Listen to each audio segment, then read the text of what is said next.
नमस्कार, आप देख रहे हैं नेक्स्ट 9 लाइव और मैं हूं आपके साथ अंकिता मिश्रा। आज के इस रिपोर्ट में बात करेंगे श्रद्धा वालकर के केस के बारे में। आपको बता दें, महज 5 दिन रह गए हैं जब श्रद्धा वालकर के केस में आरोपी आफ्ताब पूनावाला की न्यायिक हिरासत खत्म हो जाएगी। यानी कि 5 दिन बाद एक बार फिर से साकेत के कोर्ट में होगी आफ्ताब पूनावाला की पेशी और फैसला सुनाया जाएगा। लेकिन फैसला क्या होगा? हमेशा से ही ये देखा जा रहा है कि आफ्ताब पूनावाला को कोर्ट में पेश किया जाता है और फिर न्यायिक हिरासत बढ़ा दी जाती है। आखिर कब तक न्यायिक हिरासत बार बार यूं बढ़ाती जाएगी? आपको बता दें कि निर्भया के केस में भी कुछ ऐसा ही हुआ था, जबकि पूरे सबूत होने के बावजूद, कबूलनामा आरोपियों के होने के बावजूद भी उस पूरे केस में सालों वक्त लग गए। तो क्या इस केस में भी सालों का वक्त लगेगा? क्या श्रद्धा को इंसाफ मिलने में सालों साल इंतजार करना पड़ेगा? और क्यों करना पड़ेगा इंतजार? सबूत उनके पास है, गवाह भी है, खुद आरोपी ही अपने खिलाफ गवाही दे रहा है। तो आखिर वो कौन सा पेच है जो अभी तक अटका हुआ है? वो कौन सा सबूत है जो अभी तक पुलिस को नहीं मिले? इसके बारे में हमने आपको कई बार बताया है। श्रद्धा का सर, वो फोन और औजार जिससे श्रद्धा की शव के टुकड़े किए गए थे, वो हथियार आज तक इस पूरे केस में बरामद नहीं किए गए। सवाल ये नहीं है कि सबूत बरामद नहीं हुए, सवाल ये है कि आरोपी का कबूलनामा होने के बावजूद और आरोपी जो कि खुद बता रहा है कि कहां कहां उसने तमाम ऐसी चीज़ों को फेंका है, आखिर उसके बावजूद और दिल्ली की पुलिस, इतनी बेहतर पुलिस होने के बावजूद, ये सारे सबूत आखिर क्यों नहीं मिल रहे हैं? क्योंकि बहुत बड़ा सवाल है न्यायिक व्यवस्था को लेकर के।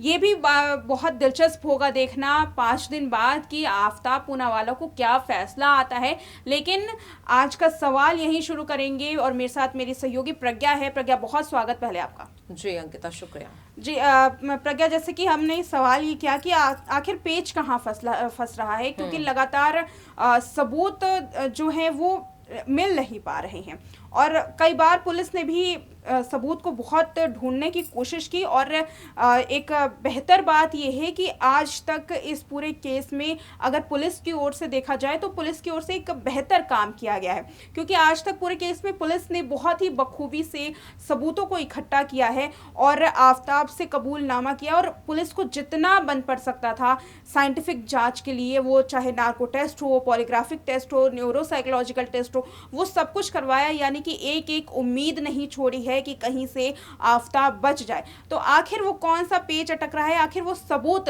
क्यों अभी तक नहीं मिल पा रहे हैं जिससे आफ्ताब को कड़ी सजा हो सकती है? देखिए अंकिता, यहाँ पर अगर मैं बात करूँ तो ये जो केस है, भले ही मीडिया के सामने ये 12 नवंबर साल 2022 को आया हो, लेकिन आफ्ताब ने ये जो पूरी प्लानिंग प्लॉटिंग है वो उसने 18 मई को ही, या यूं कहे उससे भी पहले उसने शुरू कर दी। यानी कि श्रद्धा की जान ही उसने 18 मई को ली और श्रद्धा की जान लेने के लिए उसे किस तरह से क्या क्या चीज़ों की ज़रूरत है, किस तरह से श्रद्धा की उसे जान लेनी है, जान लेने के बाद शव के टुकड़े करने के लिए कौन कौन से औजारों का इस्तेमाल करना है, बॉडी को किस तरह से डिस्पोज करना है, ये जो तमाम चीज़ें हैं जो कहीं ना कहीं इंसान अपराध करने के बाद सोचता है कि अरे ये हो गया, अब इसे कैसे ठिकाने लगाया जाए या कैसे अपने जुर्म को छुपाया जाए। आफ्ताब ने ये सब कुछ बहुत पहले ही करना शुरू कर दिया था और काफ़ी बखूबी उसने किया भी है। और यही वजह है कि पुलिस को इतनी ज़्यादा प्रॉब्लम हो रही है या इतनी चुनौतियाँ पुलिस के सामने आ रही हैं। लेकिन फिर भी यहाँ पर मानना पड़ेगा कि तकरीबन 6-7 महीने पहले सारे सबूतों को मिटाने वाले आफ्ताब के खिलाफ पुलिस ने 6,629 पन्नों की चार्जशीट बनाई है। बहुत बड़ी बात है, क्योंकि निर्भया केस की मैं अगर बात करूं तो 24 घंटों के अंदर ही यहां पर निर्भया केस में सारे सबूत मिल गए थे पुलिस को। यहां पर चारों आरोपी मिल चुके थे। अगर बात करें तो निर्भया और इस पूरे मामले में एक चश्मदीद गवाह भी था, लेकिन आफ्ताब के खिलाफ ऐसा कुछ नहीं मिल पा रहा। लेकिन फिर भी पुलिस ने बखूबी सारे तमाम टेस्ट किए हैं जो भी होने चाहिए थे, सबूत हैं, गवाह यहाँ पर बहुत सारे हैं। बताया जा रहा है कि 150 से ज़्यादा लोगों के बयान इस केस में दर्ज किए गए हैं। तो कहीं ना कहीं पुलिस अपना काम काफी बखूबी कर रहे हैं, लेकिन फिर भी हाँ सवाल तो खड़ा हो रहा है कि आखिरकार सर क्यों अभी तक नहीं बरामद किया गया, यहाँ पर फोन क्यों नहीं बरामद किया गया। और आप ये देखिए कि इन सारे सवालों के जवाब लेने के लिए पुलिस कई बार आफ्ताब के टेस्ट कर चुकी है। पॉलीग्राफ टेस्ट से शुरुआत होती है और अब जो पूरा केस है वो न्यूरोसाइकोलॉजिकल टेस्ट पर कह सकते हैं कि आकर थमता हुआ दिखाई दे रहा है।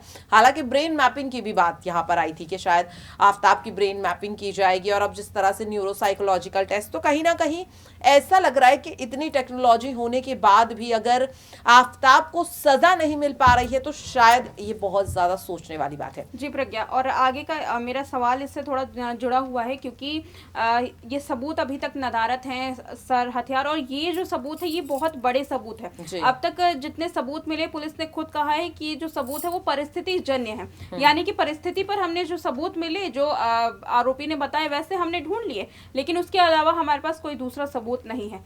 ऐसे में क्या आपको लगता है कि 5 दिन बाद जब एक बार फिर से कोर्ट में पेशी होगी तो क्या आफ्ताब को सजा मिलेगी, या न्यायिक हिरासत इसलिए बढ़ा दी जाएगी क्योंकि इस पूरे केस में जो मेन सबूत है वो ही नदारत है? ये एक मेरा पहला सवाल रहेगा। और इससे जुड़ा दूसरा सवाल ये है प्रज्ञा कि इस पूरे मामले में अभी जो आफ्ताब का परिवार है वो कहीं ना कहीं पुलिस ने परिवार का पता तो लगा लिया है, लेकिन वो सामने नहीं आ रहा है। ऐसे में आफ्ताब के परिवार पर आप क्या कहना चाहेंगे? जी बिल्कुल, देखिए यहाँ पर आपका जो पहला सवाल था, पहले मैं उसी का जवाब देना चाहूंगी। तो जिस तरह से आपने कहा कि क्या 5 दिन बाद जब आफ्ताब की पेशी होगी, उसे पेश किया जाएगा, तो इन सबूतों की कमी की वजह से क्या फिर से उसे सजा नहीं मिलेगी? देखिए हर बार हम यही उम्मीद करते हैं कि अब इस पेशी के बाद कोर्ट आफ्ताब को सजा सुनाएगा, लेकिन कोर्ट भी ये चीज समझ रहा है कि कई सबूत होने के बावजूद भी जो मेन मुख्य सबूत है, जो ये सीधे सीधे दावा करते हैं कि जो 35 टुकड़े मिले हैं वो श्रद्धा के है। क्योंकि आप ये देखिए कि पुलिस ने अब तक 23 टुकड़े बरामद किए थे, जिसमें से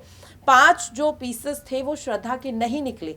ऐसे में सर का पता लगाना बहुत ज्यादा जरूरी है। और आप ये देखिए कि आखिरकार क्यों आफ्ताब से नहीं उगलवाया जा रहा। अगर आफ्ताब से पुलिस ने ये उगलवा लिया है कि उसने श्रद्धा की जान किस वजह से ली, किन हालातों में ली, किस तरह से ली, आखिरकार किन औजारों का इस्तेमाल किया, तो पुलिस ये क्यों नहीं निकलवा पा रही है आफ्ताब से कि आफ्ताब ने श्रद्धा के सर को कहां एग्जैक्टली कहां फेंका है? क्योंकि अगर आफ्ताब ये कह रहा है कि उसे याद नहीं है तो इस बात पे भरोसा बिल्कुल नहीं किया जा सकता, क्योंकि आफ्ताब को ये तक याद है कि श्रद्धा की जान जिस दिन उसने ली थी उस दिन रात में क्या खाना खाया था, क्योंकि उसने अपने स्टेटमेंट में ये सब कुछ बताया है। प्लम्बर कितनी बार उनके घर में आया और क्यों उसने प्लम्बर को मना किया, ये तमाम सवाल बहुत ही कह सकते हैं नॉर्मल से हैं। अगर उन्हें इन सवालों के जवाब पता है तो क्या उसे ये नहीं पता होगा उस सर को जिसे आफ्ताब ने ना जाने कितने दिनों तक अपने फ्रिज के ऊपरी हिस्से पर, अगर मैं बात करूं, उस पर रखकर वो उसे देखता था, उसे घूरता रहता था, उसका मेकअप करता था, तो क्या उस सर को उसने कहां ठिकाने लगाया वो भूल गया होगा? तो कहीं ना कहीं यहां पर मैं कहूंगी कि पुलिस से एक चूक हुई है और ज्यादा सख्ती से यहां पर बातचीत करने की जरूरत है, पूछताछ करने की जरूरत है। और अगर टेस्ट की बात हो रही तो न्यूरोसाइकोलॉजिकल टेस्ट के लिए भी कोर्ट की तरफ से अनुमति दी जा चुकी है।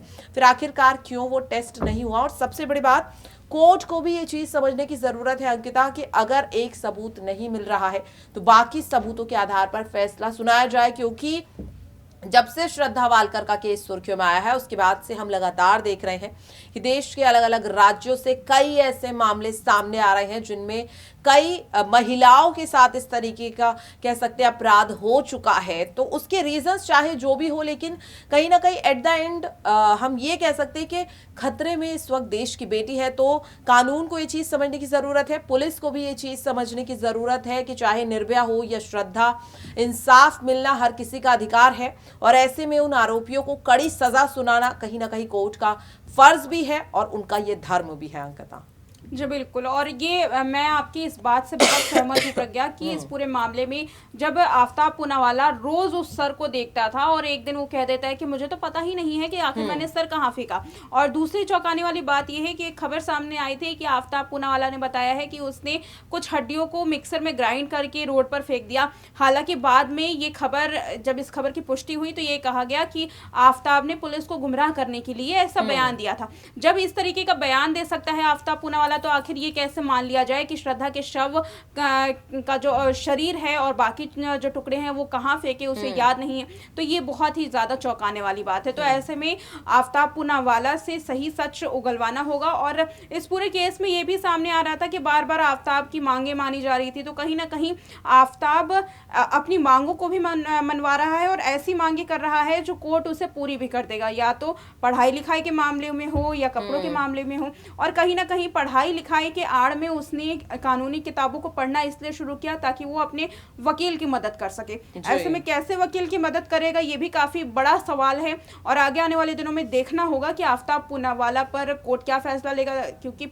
महज 5 दिन है और इस 5 दिन के बाद ये भी साफ हो जाएगा कि इस पूरे केस में वकील सीमा समृद्धि कुशवाहा आगे क्या एक्शन लेती हैं, क्योंकि कई बार उन्होंने कहा है कि इस पूरे केस में time bound fast track court की मांग की जानी चाहिए। देखना होगा, काफी दिलचस्प। फिलहाल आज की इस रिपोर्ट में इतना ही।